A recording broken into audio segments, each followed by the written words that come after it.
everybody's dying to have a coffee. Thank you for your introduction, Michael. I received the invitation to give this plenary talk only 2 weeks ago. As you will know, I'm replacing somebody who was unable to come after all. And I tell you that because I happened to be driving around the north of Krai at the time. That's Krai, I'm sure you all know, is on the western flanks of the Urals. I was visiting places that will resonate with any historians of the Gulag: Berezniki, Solikamsk, Krasnovyshevsk, Cherdyn. These were sites of early Gulags: Usol-lag, Nirol-lag, Visher-lag. I visited this part of Russia 15 years ago when I was studying household survival strategies. I've been travelling by kayak, by Dalka, down the various tributaries of the Upper Kama River, having a wonderful time asking largely old people about growing cucumbers and tomatoes in such an environment. But I was going from one village to the next, talking to people, and it gradually began to dawn on me that most of my respondents were either former prisoners, or former exiles, or descendants of prisoners and exiles. And one of the people I spoke to on the banks of the Vishera River was in fact a prisoner who was on a day release from a local correctional colony, Spravičana Kolonia. And of course, what has happened is that I've managed to choose as my investigation region one of Russia's penal regions. That it was a place where that was dominated by correctional colonies. It could be referred to as one of the prison services fiefdoms. And this initial encounter with penal Russia set me off on the investigation of the prison system that's now occupied me for the past decade.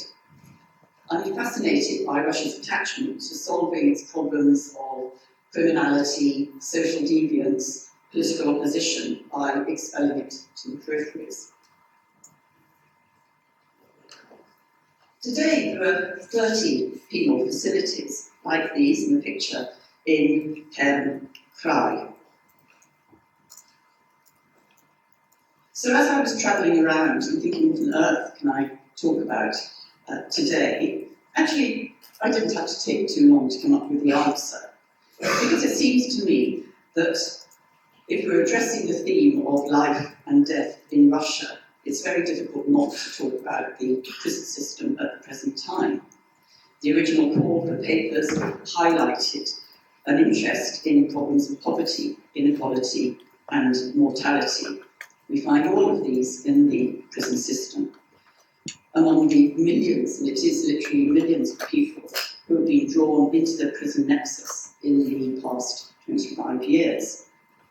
Confinement in penal institutions has been the state's solution of choice in dealing with the vast numbers of people who in various ways have been victims of the epochal changes that have come about after the collapse of the USSR. In Russia today, as in the USA and some European countries, prisons are warehouses for people cast off the bottom of society by neoliberal capitalism. But prisons additionally have emerged as sites for the production and reproduction of a whole raft of social and health problems that have spilled over into society at large. If the idea behind confining people for whom the new Russia has no place was to protect society from being contaminated by them, the result has in fact been the exact opposite. In this talk, I want to focus on two particular aspects of the prison system in contemporary Russia that speak to the theme of life and death. Under the life heading, I'm considering the role of the prison system in condemning substantial numbers of Russian citizens to a life on the social and geographical margins. And under the heading of death, I would consider the prison system's contribution to Russia's current health and mortality crisis. But first, some statistics. How many people are there who are affected by the prison system in Russia, and who are they? I'll do this quite quickly. Since 1991, many people have passed through the prison system. The highest numbers were in the late 1990s, when over 1 million people were incarcerated each year, and Russia overtook America as the country with the highest imprisonment rate. That is the number of prisoners per 100,000 population. Since then, the number has dropped down below 1 million, so there are about 680,000 people currently in prison in Russia. And this now puts Russia second among the industrialized countries in terms of that rate of imprisonment, behind USA again. Well, who are these people? This is all very predictable. They are the people who actually would have scored very low on Goran's list of how we measure inequality. They're down there at the bottom. 92% of them are men. The majority are in the 25 to 45 age bracket. About half of prisoners were unemployed before they were arrested. Just under 2/3, 63%, are recidivists. That means they've served a custodial sentence before. 1/4, 25%, are serving sentences under Article 228 of the Criminal Code, which is for the production and trafficking of drugs. But the number of prisoners, percentage of prisoners who are in jail, in prison, for other crimes, theft, burglary, murder, violence, are said to be or likely to be drug users and alcoholics who committed their crime under the influence of drugs or alcohol. A substantial share of the prison population are Bangladeshi, the homeless, and a disproportionately large number are Muslim. A high proportion of prisoners suffer from physical and mental health problems, self-harm as well, so on and so forth. I think you probably get the picture. These are people who in Western penal sociology are labelled as social junk. Not a very nice term, but it's used precisely to indicate that these are the people cast off from the bottom of society. But when we're counting people who are affected by the prison system, of course we have to include also the relatives of people in prison, the wives, the mothers, the sisters, the brothers, the fathers. And these people can be plunged into poverty as a result of the incarceration of a family member. They suffer from social stigmatization. They have a heightened vulnerability to infectious diseases, and if their children, a heightened vulnerability to be taken into care. One final observation that's relevant to what I was saying is that for most prisoners in Russia, imprisonment is a highly isolating experience. Penal institutions are extremely impermeable in Russia, and a majority of convicted offenders are sent to remote rural locations, which intensifies their isolation.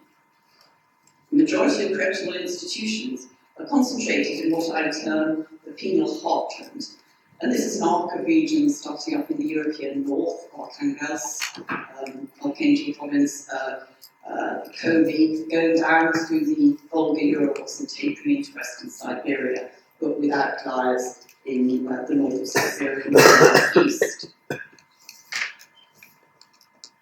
What this map shows is the rate of imprisonment in different oblasts in Russia.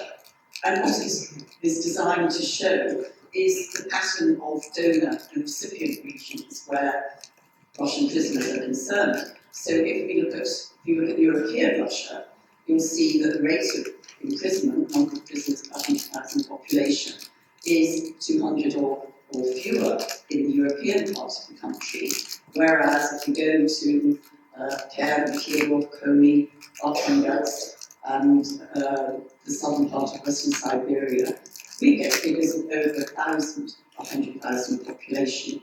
So what's happening is European Russia, and especially the Moscow region and around there, are exporting their prisoners to the penal heartland to serve their sentences. So first then, I want to talk about life. I want to consider the role of the prison system in the process of social marginalisation in Russia. There's a massive evidence that Russian penal institutions are cruel and dangerous places. They do a poor job of rehabilitation. They simply recycle society's most disadvantaged, vulnerable and dysfunctional members through the penitentiary's revolving door. I'm particularly interested in exploring the geographical aspect of this process. So I'm going to return to my recent trip. The picture here is from Kyzyl Rayon district, which is in the Urals, the western flanks of the Urals. And Kyzyl is probably the most depressed district within Penal. It's an old mining area. It was mining there in the pre-revolutionary period. Mines closed, but in the 1930s they were opened up using Gulag labour, Spetsnaz exiles, and German prisoners of war. After the war and after Stalin's death, the penal labour was substituted by free labour in the mines, but prisons were kept on in the region for forestry, for cutting wood. In 1997, after the collapse of the Soviet Union, 4 miners were sent away on holiday to the Black Sea. And when they returned, they found all the mines had been closed. As I said, the result is that Kyzyl region today is one of the most depressed in the Urals. There's been no new investment in the region, and people who have stayed on, and many have not been able to leave, have had to find employment in one of two areas. They've either gone off as gastarbeiter up to the oil fields of the Yamalo Peninsula, or they have been offered work as guards in the correctional colonies that still exist in the region. And in fact, the correctional colonies are the principal employer, the major source of employment within Kyzyl Rayon.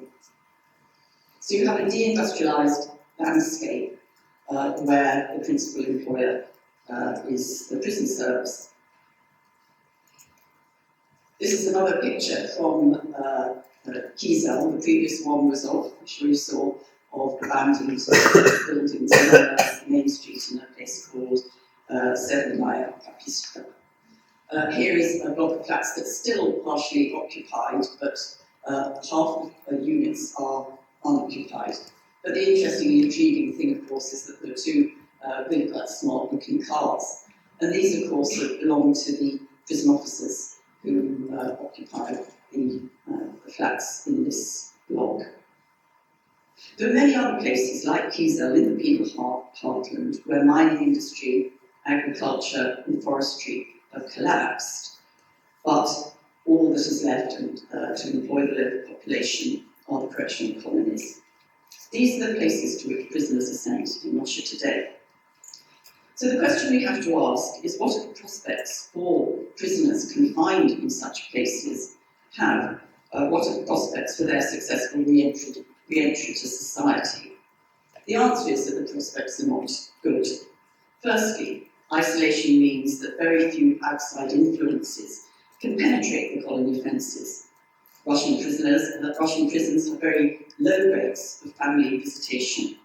So the result is that prisoners look inward to the society of captives to build their social relationships. And of course, the society of captives is dominated by the illegal subcultures that are so prevalent in Russian correctional colonies. Secondly, there's very relatively little serious rehabilitation work that goes on in Russian prisons.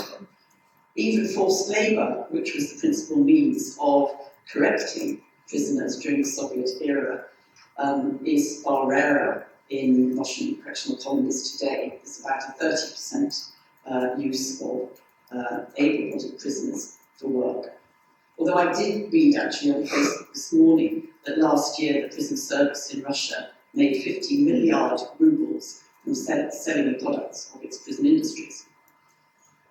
There are, of course, prisoners who, despite the unpromising conditions in colonies, want to lead a a straight life when they're released, but they face huge challenges when the colony gates shut behind them. In the past, huge numbers of released prisoners remained in the region of their incarceration or exile. This was either because they were forced to do so as part of their sentence, or because they preferred to do so, they didn't want to return home. One obstacle that existed in the Soviet era and continued until the mid-90s that kept prisoners from returning home was the propiska system. So one lost one's propiska if you didn't live in a place for 6 months, and most prison sentences were way over 6 months long. This barrier to release prisoners returning home was removed in 1995, but prisoners can still experience difficulties returning to where they lived before.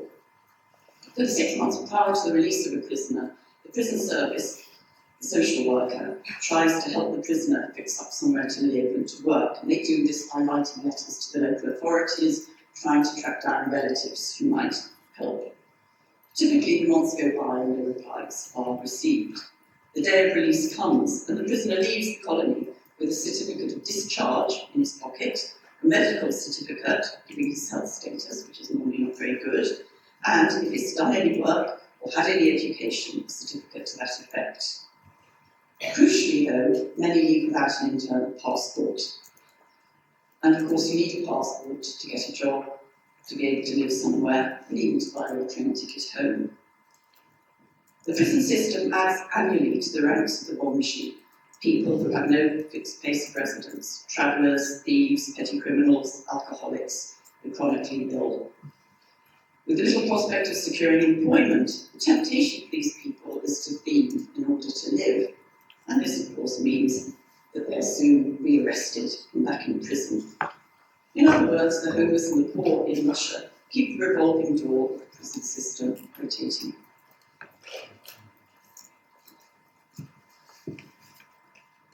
That is just one of the prison colonies, what's known as the colonia Poselenia, in the village that I was showing a picture of earlier. What I want to show here is some interesting data that came from an Ipsos study. And what it shows is the percentage of recidivists going through the courts in different federal regions in Russia. And these figures, as you can see, reproduce that pattern of donor and recipient regions that I was talking about earlier. What we can see is that in the centre and southern federal districts, there are much lower percentages of cases going through the courts that concern recidivists. Whereas if you compare this with the northwest, the Volga, Urals, Siberia, you see very much higher percentage of cases of involving recidivists going through the courts. And the Volga region has around a quarter of all cases going through the courts involving recidivists. You add this to Siberia, and nearly 50% of all recidivists being retried in Russia take place in these two federal regions. And this slide just gives you some examples of oblasts at the extremes of the scale. So at one extreme you've got Moscow City and Moscow Oblast, where 18 to 30% of the court cases concern recidivists, and you can compare that with these are the oblasts right in the heart of the heartland, where 43, as many as 50% of cases concern recidivists.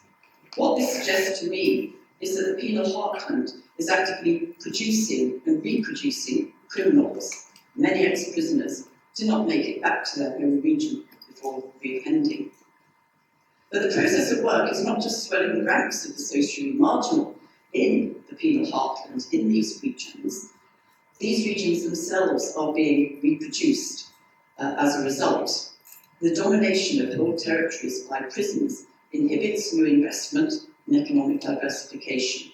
And there are strong interests at work that are resisting the geographical restructuring of the prison estate that would obviously help to end the pattern of donor and recipient regions. In the recipient regions, the prison authorities don't want to lose power. The local authorities are anxious about the loss of any employment from their district. In the donor regions, the authorities are content to continue displacing their problems to the peripheries. Valery Abramkin, the late and much missed prison reformer, drew attention to the negative consequences of this for crime reduction in Moscow. He pointed out that rather than take responsibility for someone who has completed his sentence, Moscow finds it easier to quote, provoke him, arrest him, and send him back to the peripheries. So the argument I'm making here is that the geography of the penal estate, which was inherited from the Soviet Union, is today both the repository of and factory for producing people for whom there is no place in Russian society today. But at the same time, it's reproducing whole stretches of territory where penal institutions are firmly entrenched, which limits the possibilities of these places developing alternative futures. So very quickly on to death then. Russian prisons are supremely unhealthy places, with over 90% of prisoners suffering from psychological and physical illnesses. Just how lethal they are hit the headlines in 2012 when it was reported that 4,121 prisoners had died in the previous 12 months in custody. The number of deaths subsequently has increased, so that the death rate today in prisons is 600 per 100,000, which is 2.5 times higher than in the USA's penitentiaries. I'm not trying to defend, I have to say, the American prison system, which is awful also. In the 1990s, the main cause of death amongst prisoners was tuberculosis. Now it's HIV/AIDS. HIV/AIDS today is responsible for just under 50% of people who die, with 50% of deaths in prison. But again, the problem isn't just one of prisons being lethal places for the people incarcerated, confined in them. They turn out to be an and you obviously going to say this, an epidemiological pump for spreading disease to the general population. The 300,000 prisoners released every year from Russian penal institutions spread infections to the rest of the population. So TB, tuberculosis in Russian prisons was a real problem in the 1990s, and I'm sure you're all familiar with a lot of the literature in the newspapers about this. The peak year was 2002, when 80,000 prisoners had tuberculosis, many of them with the multiple drug-resistant strain. Tuberculosis spreads so rapidly in the prison system because of overcrowded conditions, especially in remand prisons, where there was a system of having to share bunks. They used to sleep in bunks in succession, and that, interestingly enough, in the Moscow remand prisons, we're back to that problem that was in the 1990s. But it wasn't only in the prisons, it was during prison transportation in the Stalingrad and the Acto sacks. Prisoners were crowded in together. And then, of course, when they reached the correctional colonies, the whole principle and approach to prisoner management in colonies, and it continues today, is collectivist, is communal. So prisoners sleep together in dormitories, they work together, they are moved around people's space together. Now, the prison service did address this problem by isolating prisoners with tuberculosis in 36 new colonies for TB-infected prisoners were built in the late 1990s and the 2000s. And these have places for 8,000 prisoners with TB. But this is only cases for about a third of the prisoners who still have TB, tuberculosis, in Russian prisons, 25,000 of them. And these are the ones with active forms, which means when they return to society, they continue to be a source of spreading of disease. But anxiety about TB has now been superseded by the fears surrounding HIV and AIDS. Current predictions are that in Russia as a whole, there will be 2 million HIV-positive people by the year 2019. Many of these will die premature deaths. Again, prisons are acting as a pump to spread HIV to the population at large. At present, there are 62,000 prisoners who are HIV positive. That's about 10% of the total prison population, although the numbers vary widely between colonies. The primary driver is, of course, drug abuse, and the greatest increases in the number of prisoners in recent years have been those with drug-related offences. The prison service claims that since 2008 it has been expanding the use of antiretroviral drugs for HIV-positive prisoners. But actually, the prison service has an appalling record for dealing with HIV. They're a bit better now with diagnosis. They've set up about 30 diagnosis centres for monitoring the disease. But on the treatment side, things continue to be very bad. The problem is that in the face of the generalised HIV epidemic in Russia, there's a shortage of drug therapies, and the prison service hasn't been able to procure sufficient to meet the demand among prisoners in the past few years. And last year there was a scandal when the Ministry of Health stopped selling antiretroviral drugs to the prison service, so that from September, October last year, there was basically a deficit of a shortage of antiretroviral drugs in Russian prisons. And in the 1st of January of this year, there were still 14 oblasts or republics, and these are the republics and oblasts in the penal heartland, where they still didn't have any drugs for HIV-positive prisoners. The inevitable consequence is that prisoners go on to develop AIDS. The prison service doesn't currently treat people with AIDS. These have to be sent to the local authority AIDS HIV centres and into local authority hospitals to be treated. But in order to get that treatment, the prisoner needs to get a medical certificate from the prison's medical practitioner and then wait to be transported by the prison convoy to the local hospital. And this system doesn't work particularly well. Earlier this year, I had to prepare a report for a report on the treatment of HIV and AIDS in Russian prisons for the Westminster Magistrates Court. I was a defence witness in an extradition case where Russia was trying to extradite a Russian back to Irkutsk, and he was HIV positive. So I had to look at the conditions of HIV prisoners in Irkutsk. And I came across this report that I just want to read an extract from in the Public Oversight Committee's annual report after a visit to one colony. And it said, you need to take into account the fact that about 400 men out of the 1,500 are HIV positive, and many are suffering from TB and other serious illnesses. For months, these people cannot get an appointment with a doctor in the central hospital. In their own words, the prisoners say that the journey for life is not dependent on the correctional colony doctor's authorization, but on the operativnik, that's the officer in charge of internal discipline.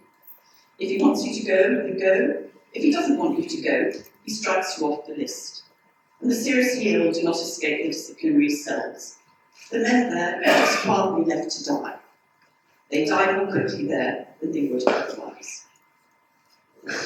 So my conclusion then is that, what do I want to say? I'm not going to summarise what I've been saying, but I want to draw attention to the fact that during the Soviet era, labour camps, the criminal justice system, was at the very centre. They were at the very centre of our analysis of Soviet communism. The emphasis, of course, of our work was on the political dimensions of the criminal justice system, how it was used to squash dissent and to maintain order in society. We were interested in questions about extrajudicial punishment, the repression and the sending of hundreds of thousands of innocent people to their deaths or to labour camps. This was at the very heart of our research and writing about Soviet Russia. After 1991, interest in how and why Russia punishes people fell off the research agenda. Now, this may be because we were optimistic that Russia's joining of the Council of Europe indicated that it had set out on the path towards the development of a more humane penal system. I prefer to believe this explanation than the alternative that's been put to me, that actually we're less concerned about the human rights of common criminals than of politicals. As I say, I prefer not to go along with that explanation. But underpinning what I've been saying today is a firm belief that we're missing something very, very important from our analysis of Russia today if we ignore what's going on in its prisons. Now, just before I finish, I'm aware that this has not been a very happy talk. I much prefer giving happy talks, but in fact none of them have been happy today. So I thought I'd end with a somewhat less grim photo than some of the others I've been showing you. Before I went to Nero, which was the furthest I got in Penn, but next stop is the art. It's quite far north.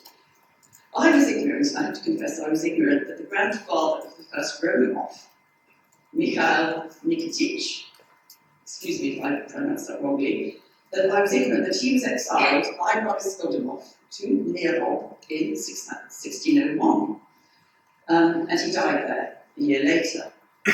Other important people were exiled or imprisoned in Nero. Voroshilov was exiled there in the early 20th century, hence the Ulitsa Voroshilova in Nero, which sort of surprised me. Anatoly Marchenko was also he was imprisoned in Nero. He spent one of his prison terms there in the 1960s. There's no road named after him. Mandelstam, of course, was imprisoned in Chervin, the Ryan Centre for a brief period. Shalamov, exploring Krasnoyarsk, and Berezhniki, and the list goes on. But what excited me about Mikhail Nikitich was that it was such a wonderful and excellent example of the continuity that I mentioned at the beginning in Russia solving its problems of political dissent, criminality, and social deviance by expelling it to the peripheries. So what we have here is, it's wonderful, a 415-year example of a place being used, in the peripheries, being used to send troublesome people. So how is that for continuity? I can start my next article with that example. But so I thought, though, that I would end with a picture of the shrine over the place where Mikhail was imprisoned, just to alleviate